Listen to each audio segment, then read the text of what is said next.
chicos, buen día, ¿cómo estamos? Me alegro que estén muy bien, me imagino que dijeron bien, por supuesto, lo pensaron por lo menos. Bueno, arreglamos la camarita como siempre, que es un detalle que siempre me olvido. Hoy vamos a trabajar un poquito de matemática, lo que tiene que ver con los números complejos. Los números complejos en realidad surgen como una necesidad de resolver ciertas operaciones matemáticas, fundamentalmente las raíces de índice par, o sea, ya sean raíces cuadradas, raíces de índice 4, 6, 8, de radicandos negativos. Por ejemplo, la raíz de menos 4, la raíz cuadrada de menos 4, no hay ningún número que multiplicado por sí mismo me dé menos 4, porque si yo hago menos 2 por menos 2, eso me queda 4 positivo. Bien. Entonces, los matemáticos se les ocurrió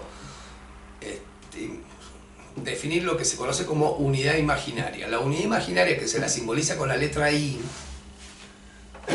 minúscula, ¿sí?, se define como la raíz cuadrada de menos 1. Por lo tanto, si esto lo paso al otro miembro, el I al cuadrado vale menos 1. Es decir, que en términos de I sería que I elevado a la 0, eso me da 1. I elevado a la 1 me da I. I elevado al cuadrado me daría menos 1. E I elevado al cubo sería I por I al cuadrado. Entonces me quedaría I por menos 1, esto me quedaría menos I. De ahí en más se repite, es decir, supongamos que yo tengo I elevado a la 35, lo que tengo que hacer es al 35 dividirlo por 4, porque los restos de dividir por 4 puede ser 0, 1, 2 o 3. Entonces 35 dividido 4 tomo de 8, 8 por 4 32, al 35 me quedaría un resto 3. Con el resto es con el que me interesa, o sea, I elevado a la 35 es lo mismo que tener I elevado al cubo. Y como I elevado al cubo es menos I, eso sería menos I. Bueno, de todas estas, es muy importante la que I al cuadrado es igual a menos 1. Esto que está acá. Recuerden entonces que un número complejo, que generalmente en la bibliografía lo ponen como una Z, ¿sí?, tiene dos partes. Se lo puede expresar en forma de cartesiana o de par ordenado, donde el primer numerito es lo que se conoce como parte real, y el segundo como parte imaginaria. La forma binómica de un número complejo se lo expresa como la parte real más la parte imaginaria acompañado de la unidad imaginaria, que es I. Esa se llama forma binómica de un complejo. También existe otra forma, que es la forma polar, que se lo simboliza como el módulo de Z y un angulito que es el argumento. Gráficamente, un número complejo se simboliza: en el eje de las X ponemos la parte real del número y en el eje de la Y la parte imaginaria. O sea que para este complejo yo marcaría el valor de A en X, el valor de B en Y. Hago una suerte ahí de marcar el punto, ¿ven? Ahí estaría el par ordenado AB, y ahí tendría una especie de vector. ¿Me explico? Donde eso sería su módulo y eso sería el argumento. Hasta ahí me van siguiendo. Bueno, para saber el módulo de un número complejo, que se lo pone así, o algunos autores con la letra RO, se calcula como la raíz cuadrada del número real al cuadrado más el valor de la parte imaginaria, al cuadrado. Y el ángulo o argumento es arco tangente de la parte imaginaria sobre la parte real. Por otro lado, si quiero calcular el A conociendo ρ y S, el A termina siendo el módulo por el coseno del argumento, y el B, o sea, el valor de la parte imaginaria, el módulo por el seno del argumento. Estas son las consideraciones previas. Como fundamentalmente me interesan las operaciones, cuando yo sumo o resto números complejos, se suma la parte real por un lado y la parte imaginaria por el otro lado. Entonces me quedaría otro complejo. Dentro de las operaciones, las que le suele traer más dificultades son las operaciones, la de cociente, la de división de complejos. Así que, para entender la división de complejos, vamos a definir lo que se conoce como complejo conjugado. Dos números complejos, se dicen conjugados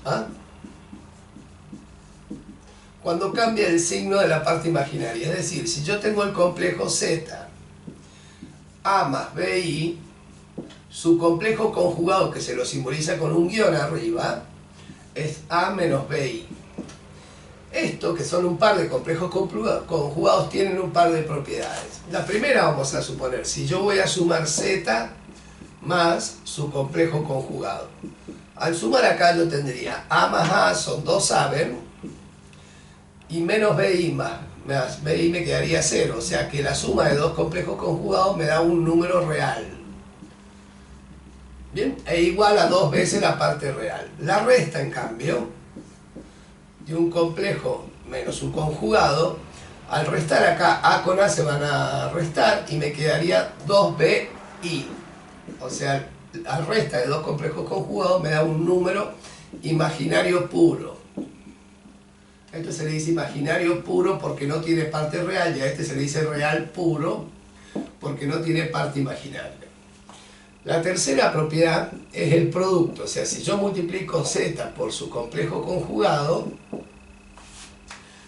tendría que hacer A más BI por A menos BI, haciendo distributiva acá, este con este, este con este, este con este y este con este, me quedaría A por A es A al cuadrado más A por menos BI, me quedaría menos ABI, después BI por A me quedaría más ABI, y por último más por menos B por I elevado al cuadrado. Fíjense que acá se cancelan estos dos, me termina quedando A al cuadrado, pero como I al cuadrado es menos 1, me cambia ese signo, o sea, me quedaría B al cuadrado. Esto es muy importante, es decir, que cuando yo multiplico dos complejos conjugados, el resultado es el valor de la parte real al cuadrado más el valor, sin la I, el valor de la parte imaginaria al cuadrado. Bueno, con esta propiedad de complejos conjugados, como vamos a resolver una división. Veamos un cociente. Supongamos, a modo de ejemplo, que yo tengo el complejo conjugado 3 más 2i dividido 5 menos 4i. Para hacer esta división, se multiplica y se divide por el conjugado del denominador, es decir, acá pongo 5 más 4i, y abajo repito lo mismo, 5 más 4i, para que no se me altere el resultado. En función de eso tendría que hacer el producto arriba, ¿ven? Entonces tengo 3 por 5 son 15, 3 por 4 son 12i, menos 2 más 2i por 5 son más 10i, y 2i por 4i son 8i al cuadrado. Abajo, como son dos complejos conjugados, ¿ven? Por esa propiedad, puedo escribir directamente 5 al cuadrado más 4 al cuadrado. Ahora, pero arriba tengo 15, como i al cuadrado, recuerden que eso vale menos 1, ese menos me cambia ese signo, entonces me va a quedar menos 8. Y las partes imaginarias serían 12i más 10i. Abajo tendría 25 más 16. Bien.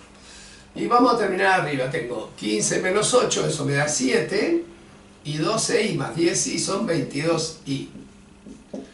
Y abajo tendría 15 más 16, perdón, más 25 son 41. Entonces esto lo puedo expresar o bien así, o distribuir el denominador, que sería 7 sobre 41 más 22 sobre 41,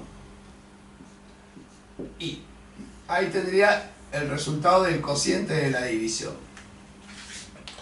Como ven, hay que practicar mucho. Recuerden esta propiedad, por ejemplo. Entonces, si yo tengo un complejo Z1 cualquiera y lo quiero dividir por un Z2, lo que tengo que hacer es multiplicar y dividir por el conjugado.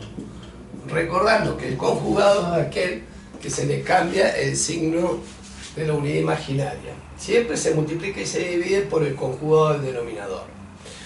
Bombones, esto hay que practicarlo y especialmente lo dirijo para los chicos que van a ingresar a ingeniería en la parte de números complejos y en el secundario, los que están en cuarto año del secundario en nuestro país, que es uno de los temas de la unidad de números complejos.